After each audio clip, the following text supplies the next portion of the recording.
What's up, YouTube?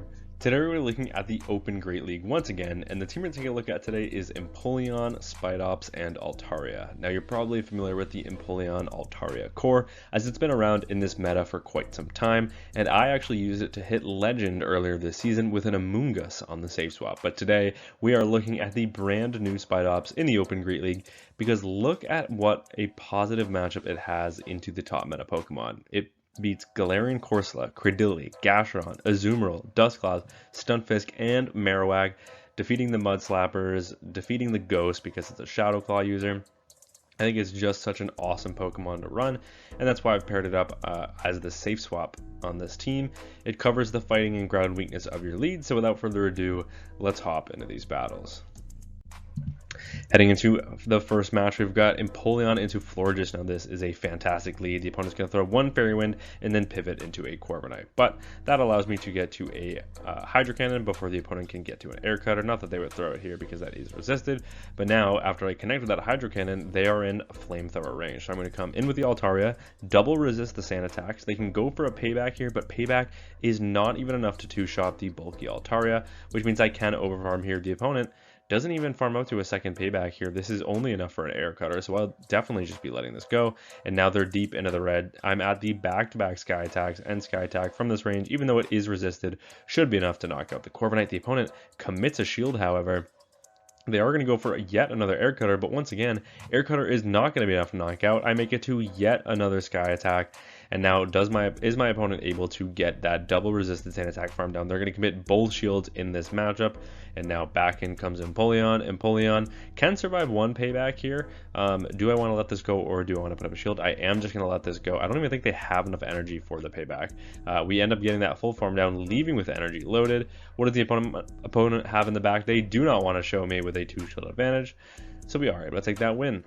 Tough lead in the next match. We've got a Gastrodon, which is hit super effective with the Mud Slap, so I pivot into the Spidops, and I end up luring out a Drifblim. Now, this is not a terrible matchup because we have super effective Shadow Claw and Rock Tomb, but I'm baiting with a lunge, and the opponent puts up a shield. That is a fantastic bait call, and then they don't even farm out to a Shadow Ball here, so you better believe I am no-shielding this. Icy Wind does very little damage to the Spidops, and now I can even look to overfarm, connect with a super effective Rock Tomb. Is the opponent willing to go down 2 shields in this matchup? No, they are not. One more Shadow Claw picks up the knockout on the Drifblim, and we have just flipped switch with the Spidops. Spidops also able to make it to a lunge against the Gastrodon. This will lower the opponent's attack and make this farm down really, really bad. They end up committing a second shield. They're going to have to throw, or else I would get to yet another lunge, and now we have the switch advantage that we want. Body Slam is enough to knock out, but in comes the Altaria, double resisting the Mud Slaps, resisting the Water Pulse, or the Earth Power if they have it. They can only throw in neutral Body Slams here. The opponent goes for the Water Pulse, maybe has a little bit of BM before instantly resigning the match, and we are able to take that win. Alright, Chestnut on the lead in the next match. This is actually a decent lead because we win CMP in this matchup, and a Drill Peck is double super effective, so the opponent has to commit a shield here. So I'm pretty much triple strong into this Pokemon because we saw it on the lead. That said, the opponent will put up a shield, so I'm definitely going to be shielding right back. They end up full sending the superpower. In the back is a Blastoise. Now Blastoise will be hit with the Drill Peck here. Oops, I was doing these battles while I was at work, so I'm actually accidentally clicking the Hydro Cannon here. Resisted Hydro Cannon still does do decent damage, and it's not like 2 Drill Pecks would be enough to knock out anyways, so it's not the end of the world. I will now be able to click on the correct move, go for the Drill Peck. This is neutral damage, and the opponent is completely walled, and I'm just going to try and get this Blastoise into a range where I can fully farm them down, and I think I've done that. So now I will let the Empoleon go. It's done a fantastic job. I'm able to come in with the Altaria. They can't even make an Ice Beam here. This is only enough for a Hydro Cannon, so I'm definitely just going to be no shielding. Hydro Cannon X does very little damage, and in the back is a Feraligatr, so having that energy lead is pretty nice.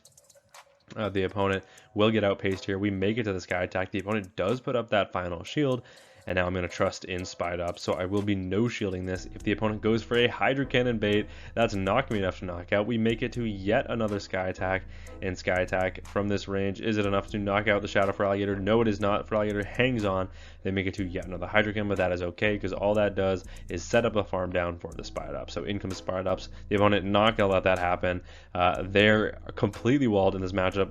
both Frenzy Plant and Superpower are resisted, but I'm now going to go for the neutral lunge, lowering my opponent's attack as well. This is a bulky Pokemon as well. The opponent instantly resigns the match, and we are able to take that win.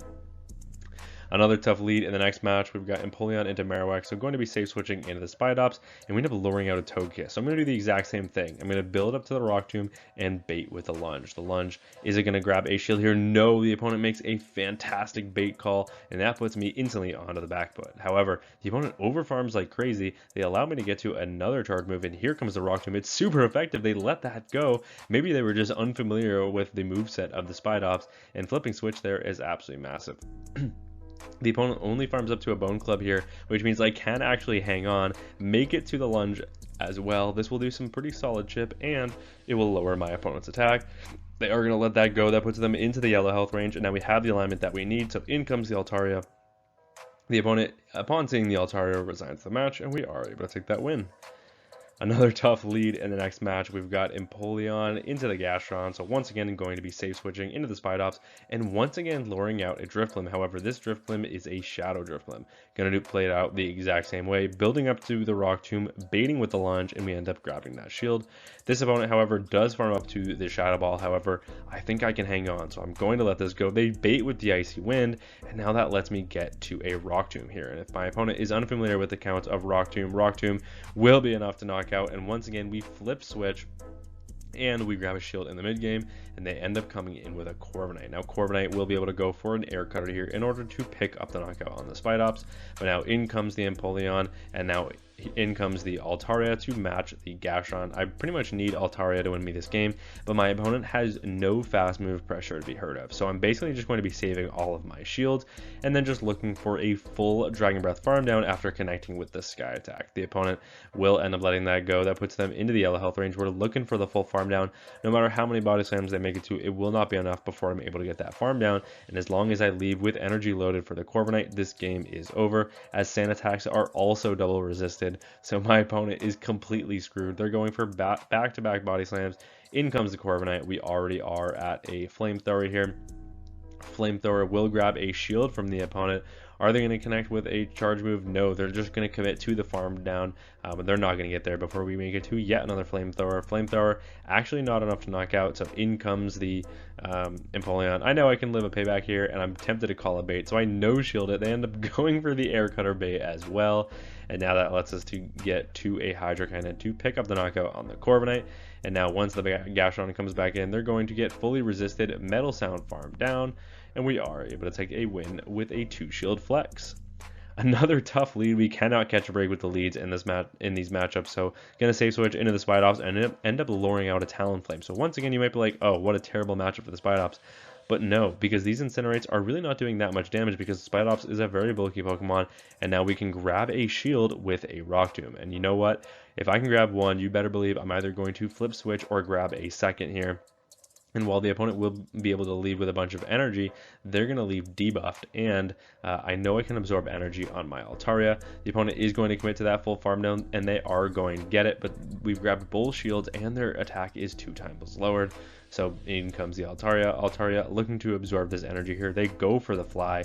Fly does very little damage. In the back is a Blastoise. Blastoise now going to be hit with the Empoleon. Empoleon is a complete wall to energy from the Blastoise. So what does my opponent want to do here? They're going to full send a Skull Bash. Looks like 2 of those will just barely not knock out, but it does raise their defense, which puts me in an awkward position because now these Drill Packs are not going to be enough to 2-shot here.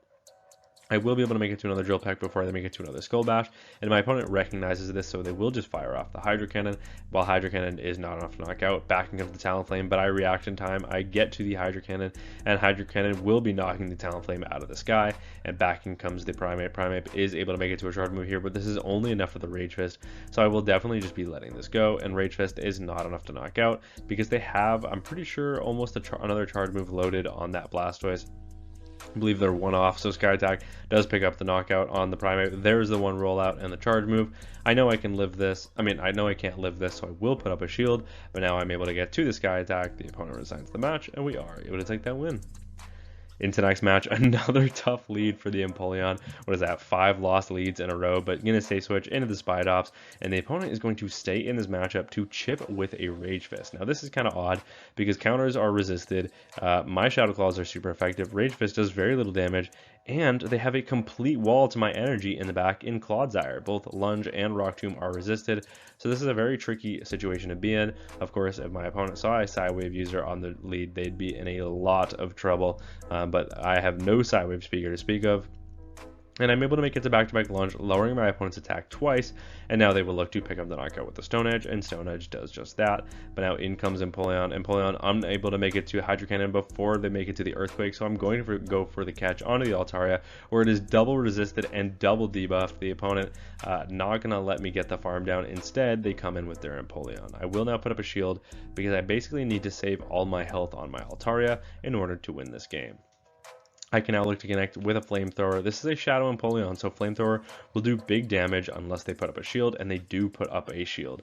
My opponent can easily match shields with me in this matchup, and then I'm just going to look for a catch out of this matchup after saving a lot of my health on the Altaria. I'm able to make it to another Flamethrower, and now after this I will go for one Dragon Breath and go for the catch, but no, the opponent ends up letting that go. That cleanly knocks them out. I go for the snipe with the Empoleon. Empoleon ends up getting caught on by the Annihilate, so I go for the undercharge, but the opponent ends up putting up a shield, which is kind of a weird play, because now that allows me to outpace, make it to the Drill Peck, and Drill Peck will be enough to knock out from this range. Back in comes the Clodsire, but Clodsire is forced to throw their energy here, or else I would make it to another charge move, and they're not able to do so. They're going to full send the Earthquake because a Stone Edge would not knock out, but that allows me to outpace the Clodsire, make it to the Sky Attack, and Sky Attack from this range picks up the knockout after one more Dragon Breath, and we are able to take that win. Into next match, picking up a good lead. Finally, we've got Empoleon into Bastiodon. The opponent safe switches into a Drifblim, and now down energy. I don't have a great response to a Drifblim safe switch, so what I'm going to do is look to chip with a Hydro Cannon before pivoting into my Spidops, so that I can just commit a shield back if I want to. The opponent does have enough energy for a Shadow Ball here, but I'm going to call the bait. The opponent goes for that Icy Wind bait, but the only way to outpace here is if I throw on slightly suboptimal timing, going for the Rock Tomb after only 2 more Shadow Claws, but the opponent is unable to outpace, so they will just let that go. Back in comes the Bastiodon. Bastiodon going to look for a full farm down here. I am going to able to make it to one final charge move, so I will go for the slightly harder hitting Rock Tomb, and Rock Tomb does lower my opponent's attack. Now, of course, Empoleon will have to absorb this energy, and I have already been chipped a little bit by the Astonishes on the Drifblim. The opponent will go for the neutral Flamethrower there, but with their attack lowered, that does very little damage. And now I'm just going to be watching for the catch here and constantly over-farming in this matchup, because I do not yet know what's in the back. And oftentimes, for some reason, behind Bastiodons are paired with grounds like Marowak, which makes them ABA weak to water. But the opponent would probably have sniped by now if that was the case. They do end up letting that go. In the back is actually a Fearow. Fearow will be hit with a 2-shield Altaria, so the opponent resigns the match, and we are able to take that win. Clodsire on the lead this time in the next match, and the opponent is staying in this matchup, which is fantastic because I can look to overfarm, but the opponent instead goes for the catch onto Fearow. But Fearow, because they're one turn behind, will be hit with a Hydro Cannon, and I have another Hydro Cannon stored. So I can throw the Hydro Cannon, they end up letting that go, and now in comes the Altaria. Altaria can absorb a Drill Peck here, I was going to say, but they end up going for a Drill Run. Very slow reaction time for my opponent, but that is okay. Drill Run is double resisted, and if they come back with a Clodsire, I will be able to chip them with a Sky Attack, but not before my opponent gets the Stone Edge because of that residual energy. However, it's not enough to knock out. And now I can look to connect with a Sky Attack. Sky Attack is not going to be enough to knock out from this range, as Clodsire is extremely bulky, but it does put them into the yellow health range, and they actually let me get to a second Sky Attack, which is really nice because this will do some solid chip. And even if the opponent overfarms in this matchup, we're still going to be in a solid position. The opponent ends up firing off their energy. They go for the Stone Edge to pick up the knockout. Back comes the Empoleon. In the back is a Gastrodon, so we have a fantastic matchup here. The opponent only settles for a Body Slam here, so you better believe I am no-shielding this, as Body Slam will do very little damage to the Spidops, even though I haven't lowered my opponent's attack. But now here comes the Lunge. This will now lower my opponent's attack. It also does some pretty solid chip, as it is a stab charge move. The opponent now going to fire off yet another Body Slam. For some reason, not even farming up to the Water Pulses.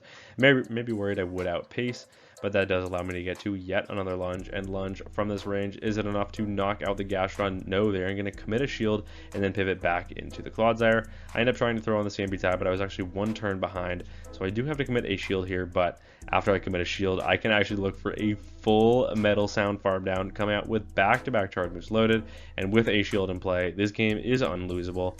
I end up going for the extra for no reason whatsoever. Hydro Cannon connects, it grabs the final shield from the opponent, and here comes Hydro Cannon number 2. Hydro Cannon number 2 will be enough to pick up the knockout on the Gastrodon, so they will resign the match, and we are able to take that win. Picking up a decent lead in the next match, we got Empoleon into Scizor. Now this is a decent lead because Bullet Punch is double resisted, and one Night Slash is not enough to knock out. Now you will see in this matchup, I always go for Drill Pecks. Now you might be wondering, why would you go for Drill Peck when Hydro Cannon is a much better damage per energy move? And the reason for that is because Scizor is often paired with water types in the back. So if the opponent goes for the catch, then they're going to be catching a neutral charge move as opposed to a resisted charge move. So the opponent ends up getting the boost to bail them out, but they end up safe switching into the Altaria. And here's another example why throwing the Hydro Cannon wouldn't have been a good play. That said, I can chip them with my Drill Peck, and now in comes the Altaria of my own. The opponent will be able to connect with a Sky Attack here, but I know I can live this, and they will be able to make it to a Sky Attack of my own.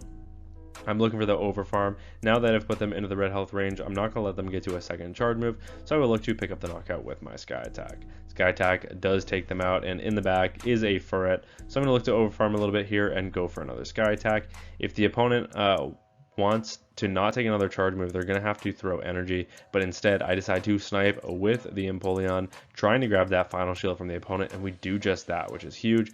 They will get a full farm down here, which does put me in a pretty awkward situation because Shadow Claw is double resisted on the Spidops, so Spidops will have to make an absolute miracle in this matchup. They have not boosted their attack yet, so I will let this go. It is going to be the single resisted Trailblaze from the opponent, boosting their attack, so now I will definitely be respecting a Swift here, as this will do even more damage. Swift does end up grabbing the final shield from the Spidops. I'm looking for the knockout. The opponent catches on a Scizor, so I'm going to go for the undercharge, going for the nice. Does that put them into a range where I get a 2 Shadow Claw farm down? It does. It is absolutely perfect. We leave with the lunge loaded. Lunge, it is a stab charge move. Should be enough to knock out the Furret, and with that undercharge, we are able to take that win. Into the next match, Credilli on the lead. Now this is a fantastic Pokemon because both Empoleon and Spidops have positive matchups. They end up safe switching though into a Dusclops, but Dusclops will be met with the Spidops, and these Shadow Claws will really start adding up even though they are non-stab. They are going to go for the Shadow Punch, but Shadow Punch is not enough to two-shot, but I'm going to ensure it's not enough to two-shot with a Rock Tomb, lowering my opponent's attack. Unfortunately, because the opponent is so spammy, they will be able to make it to a third Shadow Punch before I'm able to get that full farm down, which means I am forced to throw energy here, so I am going to go for the lunge. Even though lunge is resisted from this range on the Shadow Dusclops, it should be easily enough to knock out, and down goes the Dusclops. Back in comes the Credilli. They're looking for a full acid farm down, but they're not going to get it before I get to yet another lunge, and lunge is super effective damage. It puts the Credilli at half HP. They get the full acid farm down, but now in comes the Empoleon, and in the back is a Corviknight from my opponent.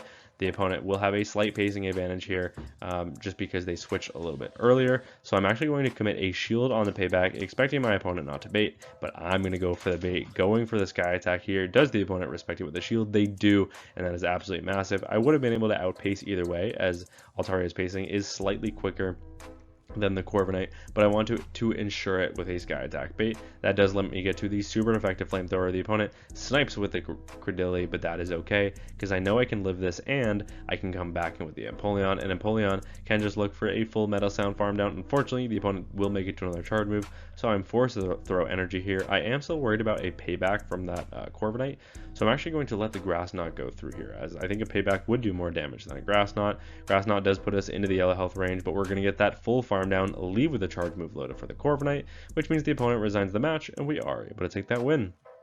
So yeah, that is my legend team with Spidops instead of Amoonguss. I had so much fun running this Pokemon. It was truly an awesome core breaker. With the amount of Mud Slappers and fighters that I was seeing on the lead, it worked. It just functioned as a great safe swap. And then Altaria as the closer in the back for this team is always very solid. The core between Altaria and Empoleon is just really strong. And having that Spidops in between just as the glue is really nice. That said, I do want to say thank you to the expert trainer members on this channel: Benny Hemlock, Dark Green Mustache, Eliana, Perry G, Blue Nation, Peter Rushworth, Chompus Clips, Sons of Code, and Sohan Patil, as well as an extra special thank you to the legend trainer members on this channel: Andrew Bitten, Moosachu, Noodleman, Speedster, Estros, Fast Lady Boss, CDS Laskus, and Star Bonsai. Thank you all so much for watching, and until next time, peace!